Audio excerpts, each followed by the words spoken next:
Welcome back to ranching. In today's episode, we will install our original Subtank in an 80 series Land Cruiser. These are the parts for the Subtank install, the Subtank itself, brackets, and the dual filler neck. If you pull the dual filler neck, you can fill the Subtank. If you push it in, you fill the main tank. Normally, the Subtanks have our pump, so you can pump from the Subtank into the main tank, but we will make a gravity feed from drain plug to drain plug. It's just the easier solution because we have no pumping relay, and yeah, it's just the more, let's say, practical thing to do. I already looked at the floor of this 80 series Land Cruiser. There are 2 holes are there for the Subtank brackets and 2 holes need to be drilled, and like the filler neck and everything, that should be straightforward to install, but we will see. First of all, I will remove the plastics in the wheel well to see to the original filler neck. Where it is running, there's the filler neck. And we'll remove this plastic. Afterwards, we will look underneath it and search for the hole. It's just 4 bolts, and you know there is the lever, there is already there is no hole in it, but we will drill a hole for the lever for the original one. It's just to get the filler neck in is the easiest part. So then we will open this one, because from the inside is a little bit of a trouble on this one, because there is a lot of things in there. Then you remove this bracket from behind, so you can access more or less the de-engagement pin of fuel tank cap. It's the nut. Just pull it out. There's the hole. Just back in there. Then we should be able to pull the plastic off the filler cap. And when you look around here, there is already the molding for the knob. We'll just drill a hole in it so the knob can go through it and screw on the knob, and the dual filler neck is more or less installed. Yeah, I just have to clip all the zip ties because someone put the axle breather up to the filler neck. There we have the axle breather, and we open the bolts for the filler neck. This long part is the original filler neck. When you have just one tank, we will have to cut that. Then we open the 2 bolts of the filler neck to get the original filler neck out. Then we can try to test fit the Subtank. You have to remove this bracket, or filler neck actually, these 2 bolts, and then you can get the filler neck down, because afterwards you have to cut it, but that's a thing for later. We'll just get it out now. Got it unbolted. The next thing will be open the hose clamps on the tank here and here, and they will rip off for sure, because as you see they are gunked. So yeah, just have new one. And afterwards we will get the filler neck out.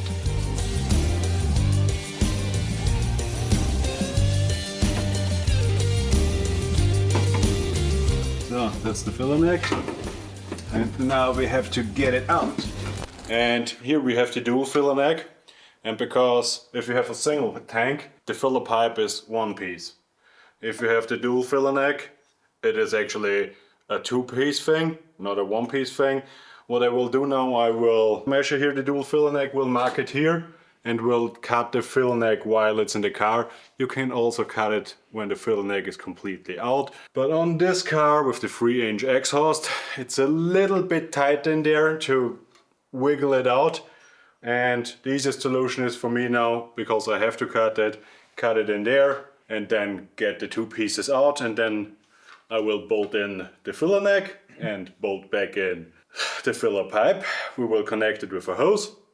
We'll measure everything and get everything in there, and then at least the filler part of it is done. And how do we know where to cut it? You have here a band and you have the original band, and you just more or less measure this distance, just let a little bit more, so you can test fit it. It's hard to add something, but to cut a little bit more off is easy, okay?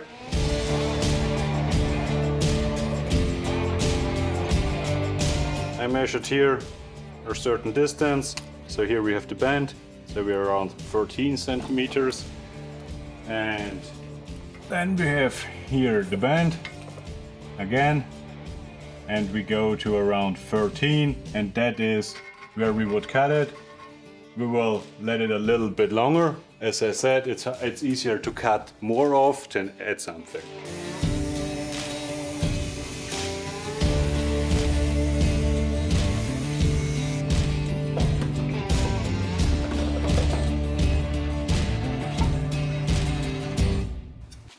There we have the original filler neck, and there was it connected, and there we have the dual filler neck, and that will be like this. There is already a thread in there for the dual filler neck, so you don't have to drill something. Now we will get in the dual filler neck. There we have our hole, there we have our bolt. So, ta-da! So the thing is sitting in there, we will tighten the bolt, then the filler neck is in. Afterwards, we will get the remaining piece, cut it here, around here straight, so we still have the bend. The bend, I mean, you can cut it way further back also, that's actually not a problem. But the thing is, if you cut it in this area around here, the hose will be straight, and it will look kinda original. If you cut it back here somewhere, it will be a very long hose. So now we get the rubber back in. Oh, there's the rubber. There we have the knob. Pull it Subtank, push it main tank. There we have the steel. I already stepping again on the angle grinder. Do you know how much discs I need in the week just from stepping on it? Lots. So there we have the steel, let's say, spring, what goes in there, what secures the rubber. Don't forget it. I mean, if you forget it, it's also not that concerning. It is just clipped in there and that's it. So then we have here, as we see, the plastic, and there is the hole already from Toyota where the knob should go through it. So it is pretty straightforward to drill there a hole.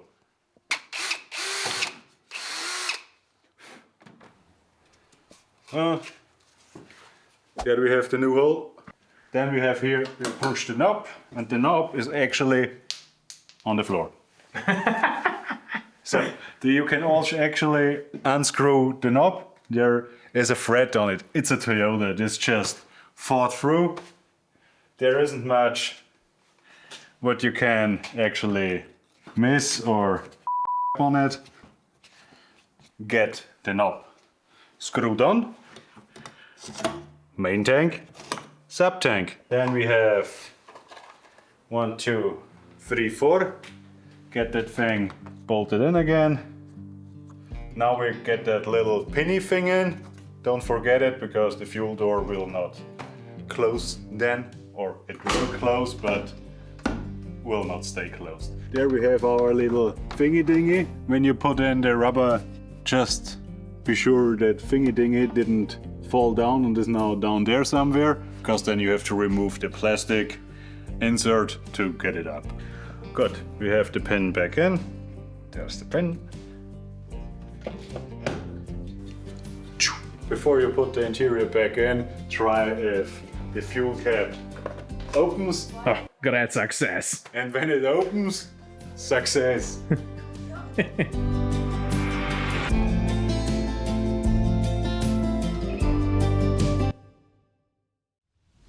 Now we will cut it around here. We'll clean up everything so we can get a hose over it, and then it is ready to get back in. But before we get back in, we will get in the nuts for the sub tank. So there we have the subby dubby. The sub tank, I mean, we already see here the rubber thing and here the rubber thing. They go onto this stringing part from the body, this one and this one. And when we lift it up, we more or less already know the holes, because the holes are already there. If we can go around the exhaust. This is how it sits. And because I don't have to really measure it, there is where the normal threads are for the tank straps. There is no thread in it, and also already someone welded around here. I would normally use riv nuts, but with 2 different sized holes it's probably impossible, so I will just weld in 2 M10 nuts. Then we can actually fit the tank. And when we look at the tank around here on this edge, that is where the tank neck goes, or the room is for the tank neck. Yeah, also there is the air pressure for diesel heater. So next thing is we weld in the nuts for tank straps, and yeah, let's start it.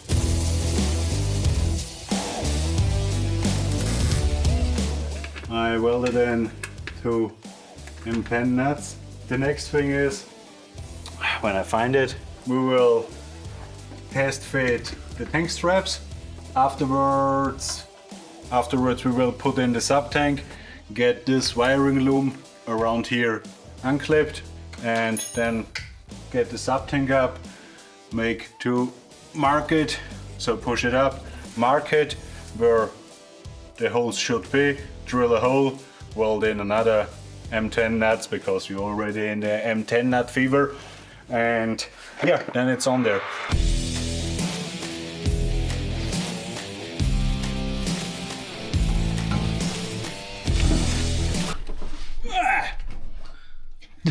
Everywhere is sand.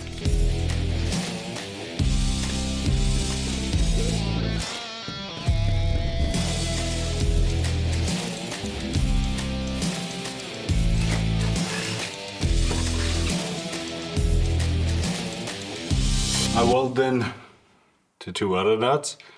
Now I fit in tube, and then we can get up the subtank. I now cut some hoses or reused some hoses, and afterwards, yeah, as I said, subtank. If we see up there and back on the tank, everywhere are new hose clamps. Use stainless hose clamps, they will open also in a year. And you will not be aggravated in like 6 months or after a winter when they don't open, something drops and you would like to tighten it a little bit more and you can't because it is rusted to hell. Stay away from the Asian, eBay, Amazon 20-cent hose clamps. Be sure you have this filler neck in before you put up the subtank, because when the subtank is there, you can't access it anymore. You can let this hoses out, you can get it in afterwards, but not the filler neck. So be sure the filler neck is in, you tightened everything, and you don't want to get the subtank out the second time.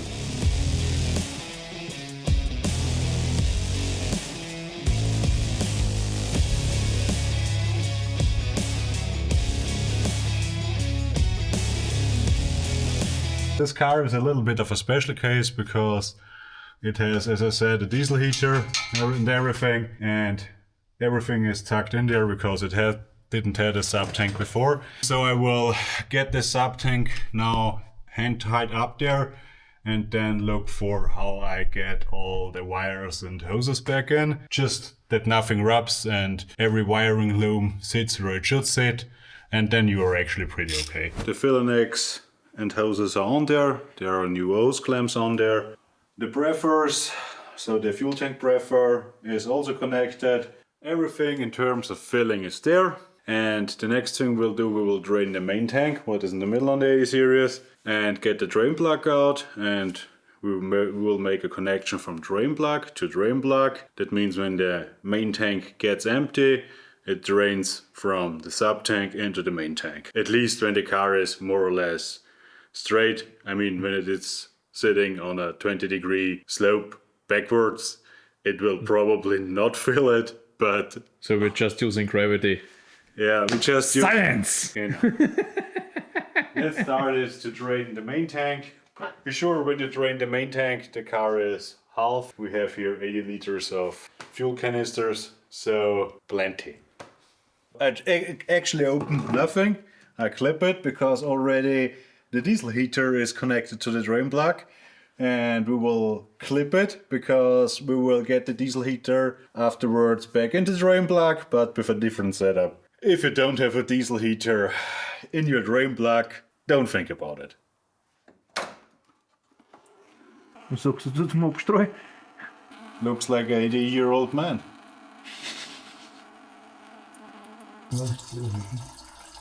We will get from this drain plug to the other drain plug. There is probably 25 centimeters height difference. I mean, it's just a simple gravity feed, and the car is more than high enough that you don't clip it when you drive off-road. And also there is the tire carrier here, what deflects to down here. It should be more than good enough.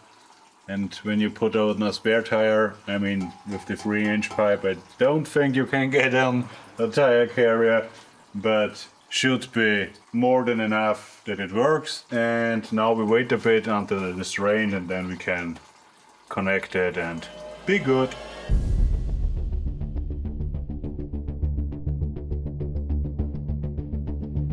I have actually laid the lines, as you see on the Subtank, from drain plug to drain plug. Here's the second one. It just goes like same like this up.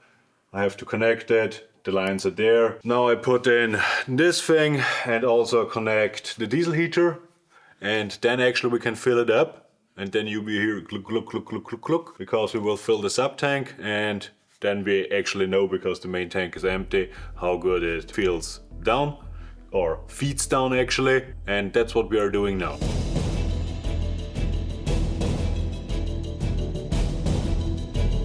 I pulled now in this main tank out the Subtank. Now we will fill up the Subtank and it should drain into the main tank. I put the ignition on. I mean, it will probably take some time because it's just in a diameter 8mm pipe to drain into the main tank, but it should go up slowly. The Subtank does drain into the main tank as long as the engine is running. I think it needs the under pressure from the diesel pump, so the diesel pump does suck the diesel in. Then you have a little bit of under pressure, and then the Subtank drains into the main tank. I see it on the fuel gauge because I fueled about 40 liters in the Subtank and 10 into the main tank, and now we are nearly at half. So it works. And in terms of the fuel gauge, the main fuel gauge, because we don't have a fuel gauge or a switch to the Subtank. The Subtank is just a tank without electric and pump in that case, and the fuel gauge will start to move when the Subtank is empty. This means normally when you make it full, the fuel gauge starts to move when the fuel pipe is empty, when you fuel it up until the pistol clicks. So that's about 10 liters, and now it will just take probably 300 kilometers until the fuel gauge is moving. I would say we accomplished installation of the Subtank. If you enjoyed this little how-to, subscribe, give us a like, have a nice day.